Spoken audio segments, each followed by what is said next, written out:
Hello, and welcome to the Art of Intuition podcast. My name is Susan Jane, and I believe that trusting your intuition is the best way to live your life with meaning and purpose. Each week you will hear about how you can connect, develop, and trust your intuition through interviews with other guests and my own personal experiences. Join me to understand how your intuition can guide you towards a life full of meaning and loving purpose.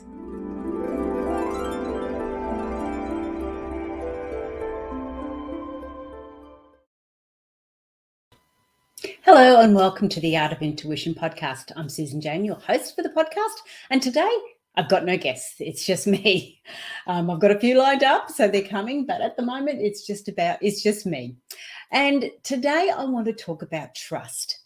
Now, one of the problems with trust is that it tends to have a lot of negative connotations. The majority of times when we use the word trust, it's all about, oh, I don't trust him or I don't trust them. And it's always around or often around those contexts.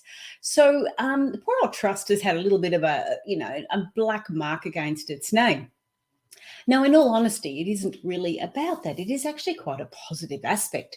So I have started writing my next book. Now, my next book is a lot of it is, it actually is. It's like an autobiography. But there was a lot of stories that I have in my life that I didn't want to share. Now, I didn't want to share them because they were not nice. They were very, they could be very violent. They weren't nice at all. And I always promised that the only reason I would talk about some of those situations was if I felt it could achieve something positive. So for a long time, I never spoke about some of the things that had happened to me. And they are on the podcast. You'll get some of them in the podcast. But yeah, there was a lot of them that I just didn't really want to talk about unless I could have a positive spin on it. Now, this book that I am writing now has got a lot of these stories in it because I feel like I can now add this positive spin, and it's all about trust.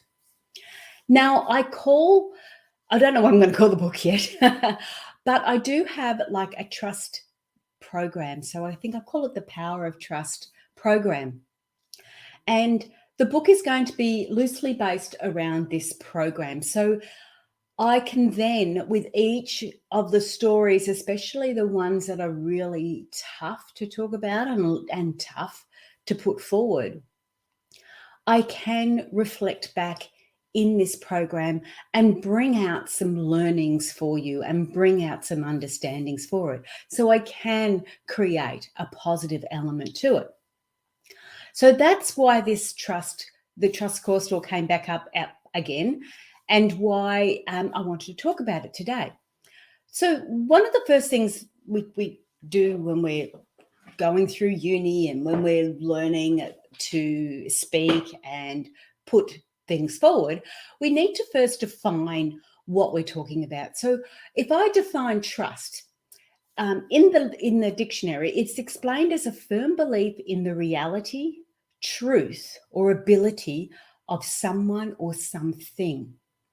Now, it's also described as the reliance on the integrity, strength, and ability of a person or thing. So it's like you're walking over a rickety bridge, I don't know how I trust this bridge will hold on. And of course, with a friend or a person, you have that belief whether they will be reliable, whether they will be truthful, and if they have that ability to do that. So, for example, I feel confident with them is really saying that you feel confident that they can or will do it or achieve it. So trust is about feeling confident, but having that understanding that what you perceive that will happen. But truth is also about letting people make those choices. So Trust is about letting them do that or letting them not, or allowing them to fail, or allowing them not to even do it if they choose to. So therefore, the feeling of trust must be left open so that we can choose either direction. Now, when it comes to, say, a relationship, we're looking at something like that. The ability to trust somebody is the ability to allow them to make those choices. You have to have that firm belief in reliability, truth, and ability to make the choices that you feel are appropriate. So when we start to look back at trust, we start to get an understanding that it's not really, it's an overarching thing, it's an overarching feeling that we've got. So trust is almost another emotion. It's a type of emotion that we have, that we feel that we've got this belief that somebody is going to perform, or somebody or something is going to perform or be, or have the strength or the ability or the truth behind it. Yet even that explanation suggests that trust is all about external influences. It's sort of letting us believe that the only way to have trust is to have trust in others. And when we look at that, I know straight away that that's not right, because we need to have trust in ourselves. We need to trust ourselves more, even more so than we need to trust others, because others will do what they choose to do, and they need to do what they choose to do. It may not be right by you. It may not give you that feeling of trust, but it's what they are choosing to do. So when I start to look at trust, I start to flip it back and go, what is it about me that I need to get? What am I looking at? What is the reliability, the truth that I'm experiencing, and the ability? What's my integrity? What's my strength? And we have to look back at who we are before we can trust other people. Because if we're looking back at who we are and we get an understanding of who we are and we connect with our intuition and our spirituality, then we can trust that to give us the answers we need. Now, more often than not, we put our trust in somebody when we forget to put the trust in ourselves. Now, like, I guess where I'm going with this is that if you're walking down a dark alley and you see somebody coming towards you and you go, oh, I don't trust this person, you have every reason not to trust them. You don't have to trust people. You have to trust yourself. Now, if you're walking down a dark alley and you sort of see somebody there and you go, oh, I don't trust them. It's not that you don't trust them. You're feeling, you've got to trust yourself, and your feeling within you is saying, look out, this is not feeling good. And we put that trust on that person. We're going, I don't trust them. In reality is, I trust how I am feeling. So it's got nothing to do with the other person. And yes, that other person may be bad and everything else. So you're picking that feeling up, and those thoughts and those feelings, you're picking them up intuitively. Doesn't matter whether you trust them or not. Trust what you're feeling. Trust what you're bringing forward. Because let's face it, walking down a dark alley and somebody else coming down the other way, or all of a sudden popping out from behind a rubbish bin, is really throwing out a lot of alarm bells. So when we take that a little bit further and we look at trusting our partner, say our partner, we get that little, oh, I'm not really sure. I'm just this, it feels like something's going on and I don't trust them. As soon as you start saying things like that, you can guarantee there's something going on inside. And if you're bringing up this information intuitively, then either there's a cause for it. You're picking up that emotion, or there's another cause for it that you are finding within. Because a lot of times when somebody blames somebody else for extramarital affairs, or, having an affair or anything else, often it's come from the person who's already started it. So we do have that, and it comes from a feeling of guilt. And this is what trust is all about. Because if you're feeling guilt, you can blame somebody else. That's fine. You can throw that on them, and that's fine. But in all honesty, you don't trust yourself. You don't trust yourself because you have not proven trustworthy to yourself. You have felt things that you have ignored. And if you choose to have an affair, that's what you choose to do, but don't blame somebody else for it.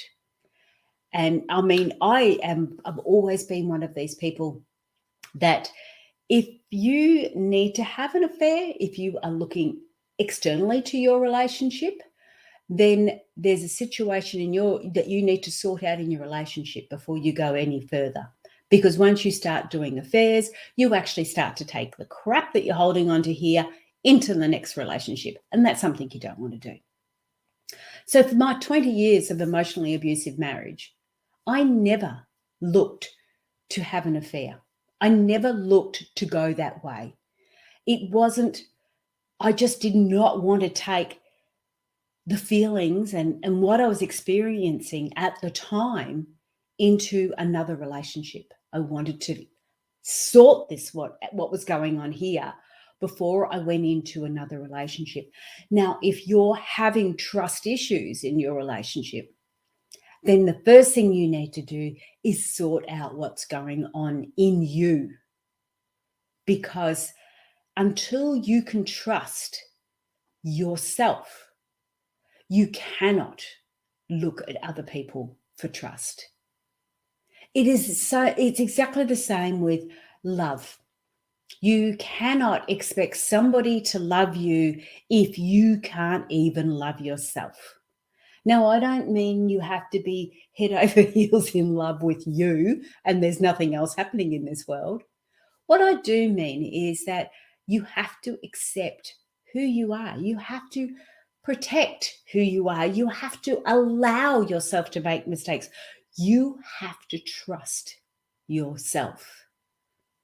You have to trust the decisions you make. Because until you can trust yourself and what you're doing, you're going to struggle to trust anyone else or anything else at all. So the biggest thing you need to do is find out who you are and what makes you tick. Because if we're looking at another person to get that, then we're looking in the wrong way. We're just looking the wrong way completely. So when I did up the trust program that I did up, there was 4 elements. The elements were self-awareness. That's the first one. Self-confidence is the second. Self-reliance next. And then finally, self-nurture. So self-awareness is what is trust and what does it matter? Because we have to really narrow down what it is, because we'll often use it in not necessarily the right context. Or if we're using it in that context, there's always the flip side. So if you turn around and say, I don't trust them, then what is it? When we drill down and we start to be looking at that self-awareness, what is it that you don't trust? You don't trust what part of it? And if it's a relationship, it might be, I don't trust them to tell me the truth. And then you go, well, hang on, you flip that back to you. Are you telling the truth? Are you telling the truth to yourself? I don't trust that they will be faithful. Are you being faithful? And I don't mean to them, I mean to you. Are you being faithful to who you are, what you're doing in this world, or are you focusing on what everyone else is doing? So there's lots and lots of areas there that we can look at. When we start to look at that trust, what it is, why does it matter in that self-awareness area, we start to look at how it comes back to us. Now there's 4, okay, I've gone 4 by 4, I don't know why, I just did. There's 4 sections in the self-awareness group. Now I do these with, well, before COVID, thank you very much, I was doing these as not workshops, they were little workshops, but I was going to do a big event on them. So a big retreat, that's what I was going to do. Sorry, a big retreat on it. So I actually created this lovely big program and nothing happened with it. So I'm bringing it back forward now. So the self-awareness was the first one. And now within self-awareness, we look at self-talk, self-respect, self-honesty, and self-trust. All right. We look at those areas in that way. So we look at the self-talk. Now, often with our self-talk, we might be saying all the right things, but not necessarily repeating them in our mind. Often, well, you know, with self-talk, okay, for an example, here's one.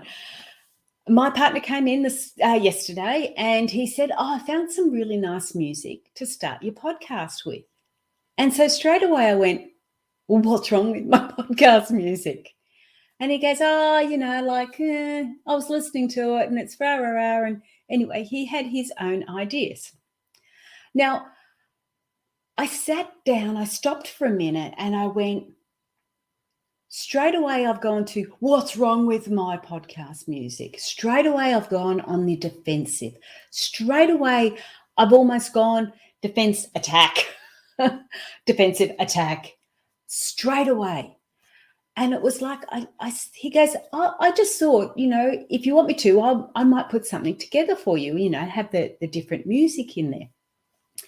And again, that was like, oh, what's wrong with the music? What's wrong with it? And obviously he doesn't like it, and I started to go straight back into my old ways. Then I had another think. And this is that self-talk coming through, and it was coming through. Then I went and I stopped and I changed the channel of the self-talk and went, okay, hang on. This is the first time he has really had an input in the podcast. First time. I'm not sure where it came from or why it came from. I'm not even sure why he listened because he's never listened to it before. But all of a sudden, he's come to me and said, oh, thought this might be better. Now, on my journey where I want to go, I want to continue doing podcasts. I want to continue helping people because that's what I love doing. But I also want to travel, and I want to travel with him. And for him to travel with us, with me, he really needs to be part of it. So this was his first step in saying, I want to step forward and help you. I want to find out what you're doing and what you're interested in, because if this is where we're going, this is where I'd like to go. And it was a lovely sort of a stop, a lovely listen to my self-talk. Straight away you've gone negative, stop and be aware of what was going on. And I said, look, it does take a long time. You can do it on my laptop because my laptop's got all the right programs for it. And I thought, you know what? I'm just going to let him go. Just let him go. You'll see what it's like in a day or in the next couple of podcasts, I think. I just want him to have that input. And so it was like, just trust, not trust in him, but trust in how you're feeling about it, because you were aware of that self-talk that went straight to the negative every time. Trust that, no, it's not what that's about. Let's be a little bit more open. Let's be a little bit more engaging. So that was a really good understanding of self-talk and how we just straight away when a situation happens, we just go straight back into that negative talk or that the way we were so used to doing it. As soon as I looked at it in a different way and I started to trust me, not the negative stuff, but me from the heart, it made a huge difference, absolutely huge difference. So be aware. So the first step is self-awareness. Be aware of that self-talk. It is so important, and it can drive us down so quickly, really, really quickly. It just comes to us off guard. We are not aware of it. It just happens.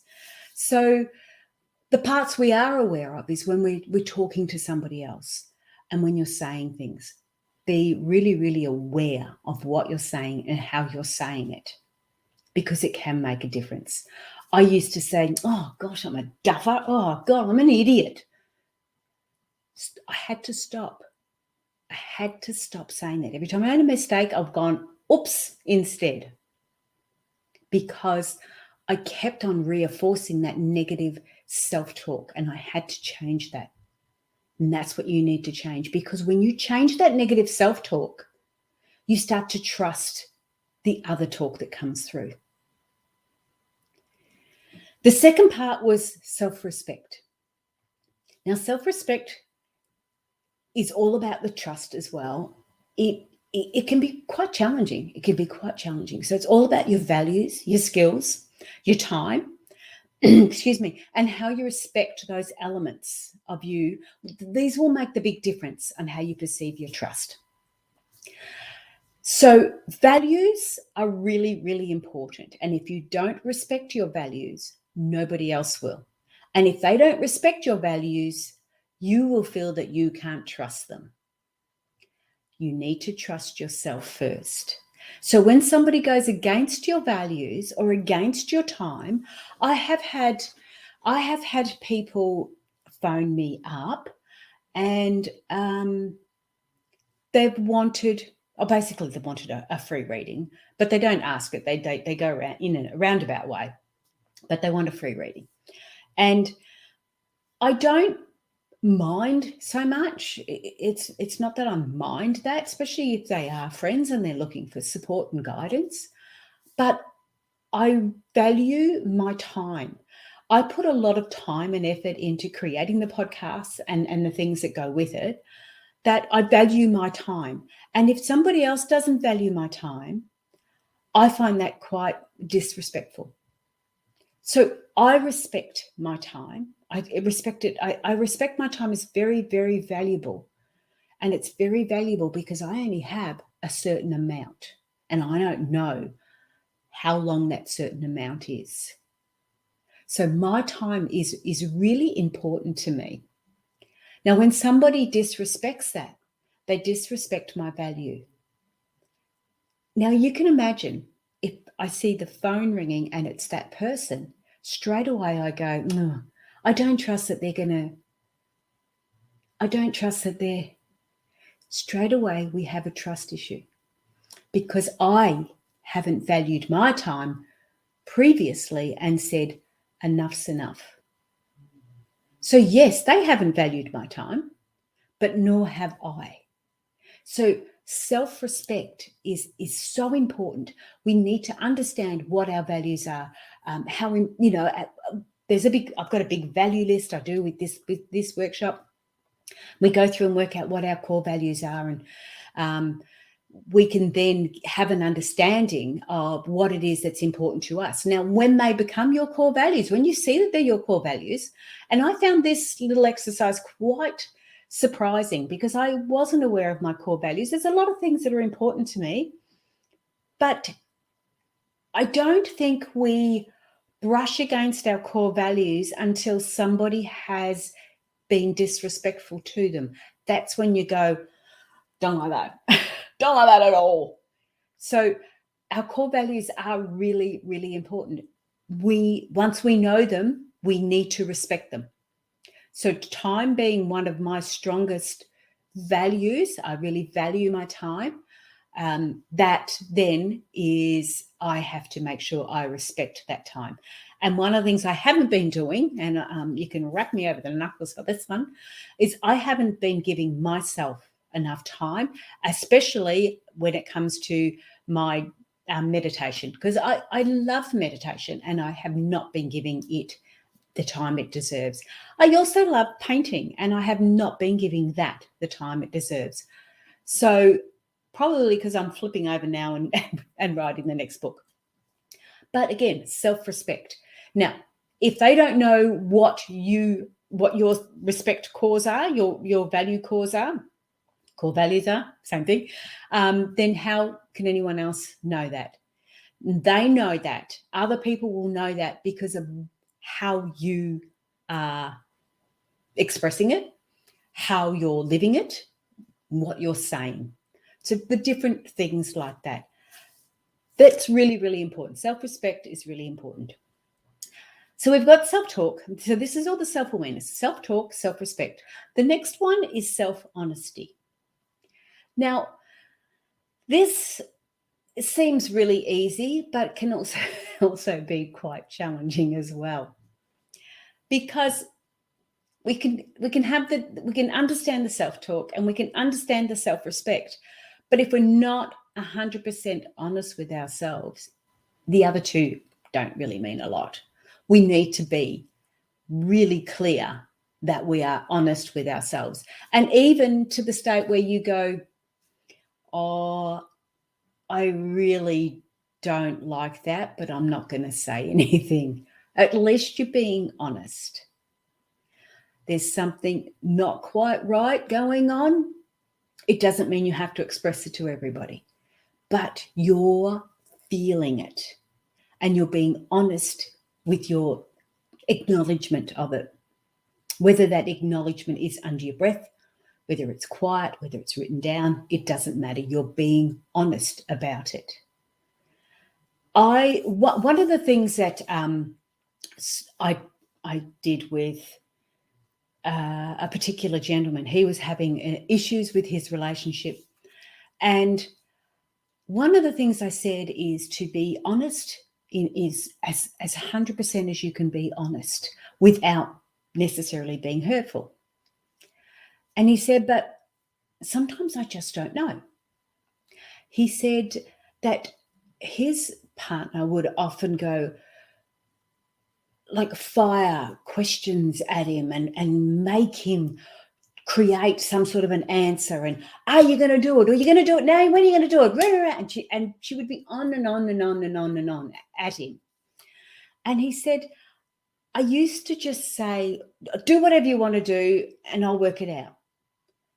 Now that's not being honest with yourself, because he didn't feel comfortable in some of the things that she was saying. And I said to him, one of the ways you can get through this is to say, I don't know. I don't know the answer yet. You are being 100% honest in that you may have not given it time to think about it. You may not have been able to have check your self-talk. You might not have been able to align it with your respect and your self-values. You may not have been able to even comprehend all the words that were coming through all at once. And this person didn't talk to him. She talked at him, and it was like firing these questions and words and constant battering, verbal battering that he was getting. So he had to sort of stop it. And the only way he could stop it was to be 100% honest with himself. And I said to him, whatever she says, ask her to repeat it. Then be 100% honest in your answer. So he tried that a couple of times, and he tried getting her to repeat it a few times. And I did say, repeat it back so you've got the wording right. Is this what you want to do? Is this what it is? Is this what you mean? And make sure you rephrase it. So we started doing that. And then in being able to do that, it gave him a bit of time to have a think about it. It gave him that time to assess it, to take it on board. So then he could turn around and be honest with his feelings and his emotions. He didn't have to compromise. And if he honestly didn't know, he may have had a bit of a feeling that it wasn't going to go the way she wanted, But if he honestly didn't know, he could turn around and say, I don't know yet. You'll need to give me time. And I said to him, use time as your friend. Honor your time. Because you do not need to give answers 100% of the time there and then. You don't need to have that bombardment and use that as a manipulative type of situation to get an unanswered, a non-honest response. Now, this man was a very honest man, very loyal, very trusting. And so if he said something, even if he said it wrong, he would stand by it. So I could get that side of him to change, but I could change this side of him. You just got to stop it. You've just got to stop it, slow it down, and give yourself time to be able to answer it. And it just made a huge difference. It made a huge difference to his confidence. It made a huge difference to his self-talk, his self-respect, and absolutely his self-honesty. He could honestly say then that, yes, I want to do that. Or he could honestly say, I really don't care. Let's just do whatever you want to do. But he was honest about it. He was honest to himself. And being honest to himself allows him to trust himself more. That's what that's all about. So that is the self-honesty. So that we've got those 4 areas in the self-awareness. We've got self-talk, we've got self-respect, we've got self-honesty, and the last one is self-trust as we bring it all in together. Now, if you can imagine self-honesty is being 100% honest of what's coming out, self-trust is then learning to trust some of that other information that may not necessarily seem 100% logical. It's starting to trust your intuition. Now, why it's in the 4 steps of self-awareness is because when you start to monitor your self-talk, you start to put a stronger value on your core cause, or you put a stronger emphasis on your core skills, and you are 100% honest with yourself. You don't have to be 100% honest with other people. Let's face it, we're not there to be rude. And if somebody's wearing a really crazy outfit, let them go. You do not have to be 100% honest. You may turn around and go, well, I don't think I'd wear it, but good on you. You go for it. You be you, I'll be me. And, you know, we can get through those sort of things. We don't want to hurt people. We don't need to.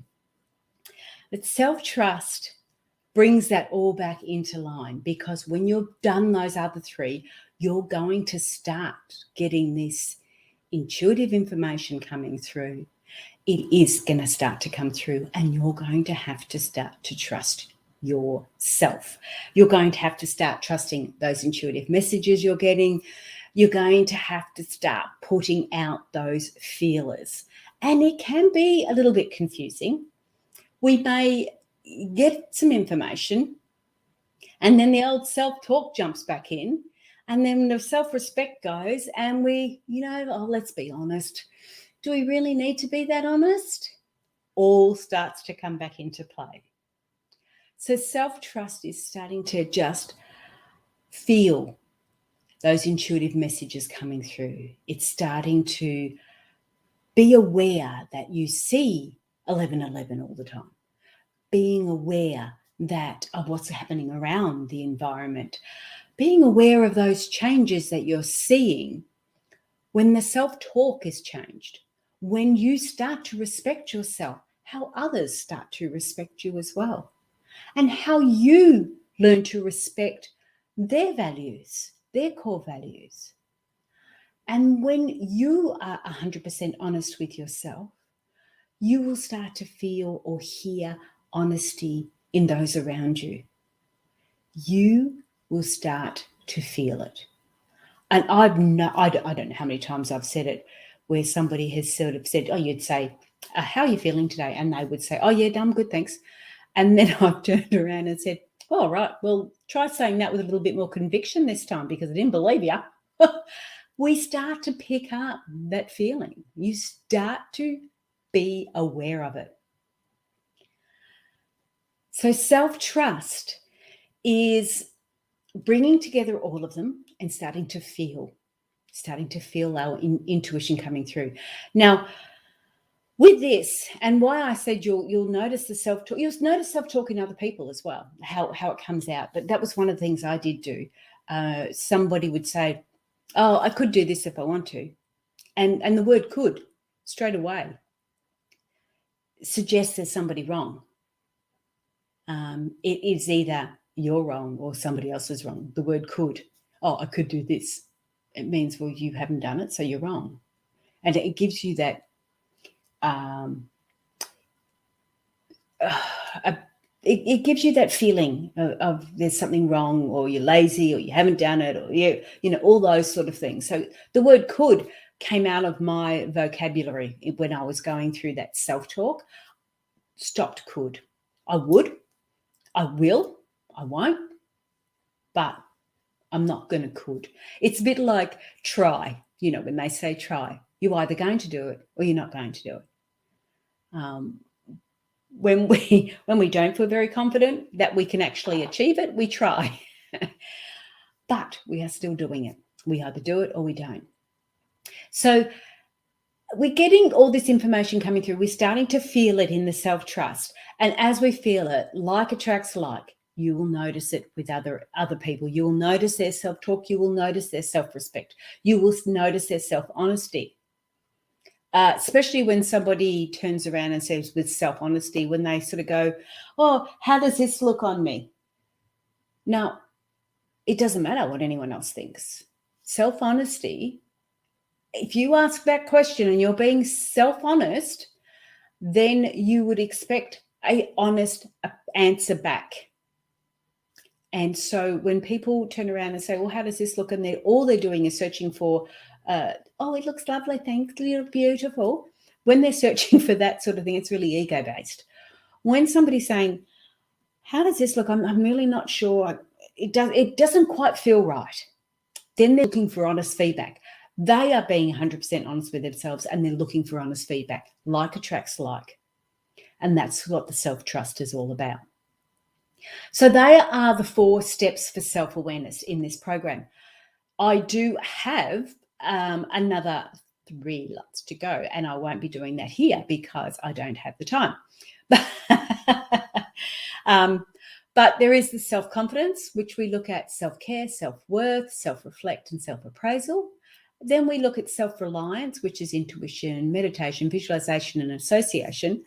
And then we have self-nurturing, which is all about accepting and loving ourselves, and in that side of it. Now, each one, as I said, each of these areas, there's a learning, there's a workshop involved in it. So we can really get an understanding of who we are, what we are, why we are, where we are, all the R's. And we can go from there. It's a beautiful way of stepping through the program and getting an understanding in each aspect. And each one builds up on the other. The self-talk we start with, and that leads to self-respect. That leads to self-honesty. But you don't lose the self-respect or the self-talk. You just add more to it. And then we begin the self-trust, and we start. That's the first stage of actually going into really developing our intuition. We've connected with that, the first part. With the self-awareness, that's all about connecting with your intuition. The self-confidence is developing it, and self-reliance is when we really learn to trust it. So, and of course, the self-nurturing is we just enjoy it all. Oh, yeah, baby. That's the good part. All right, so that is all about trust. That is about how we can get our power back. Okay, so the first thing I want to do, if I can get through these other ones, in other a podcast, you can get the whole lot all in together. Then you'll have all of the aspect there. So make sure you subscribe, and you can get all these. So today it was really about self-awareness. That's our first way of connecting with our intuition. That's the first way we go to when we want to trust and take back our power in life. So remember, trust is not just about the other person. In fact, for trust for you should be more about who you are and what it means to you. Because apart from the fun side of trust, like when your son's standing there holding a cup of icy cold water and it's a hot day and you've just given him a bit of crap and with that little twinkle in his eye that you don't trust him to hold that cup of water for long, yeah, you're probably right then. But that's the fun side of trust. That's not a bad thing. And it's still, when you think about it, it's still trust, but it's not trust that he's going to do wrong by you, but I suppose he is. But it's more about, I know who you are, and I know what you can do. And I trust my feelings about who he is and what he can do. And in that particular case, mate, I would be running as fast as I could away because I know what he's like.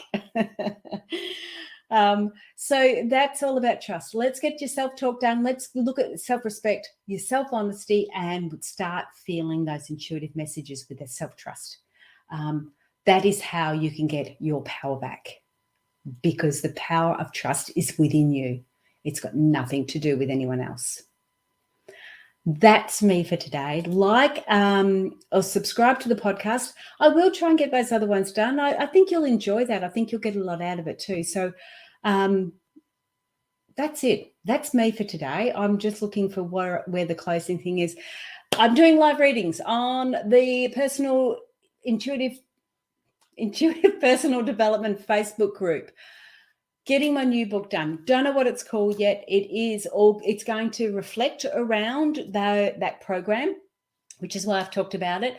The stories will be in line with the learnings from them. So self-talk. What was my story about self-talk? And that's what you'll get. So, and most of it is actually running in order, because it is like I am learning as I go.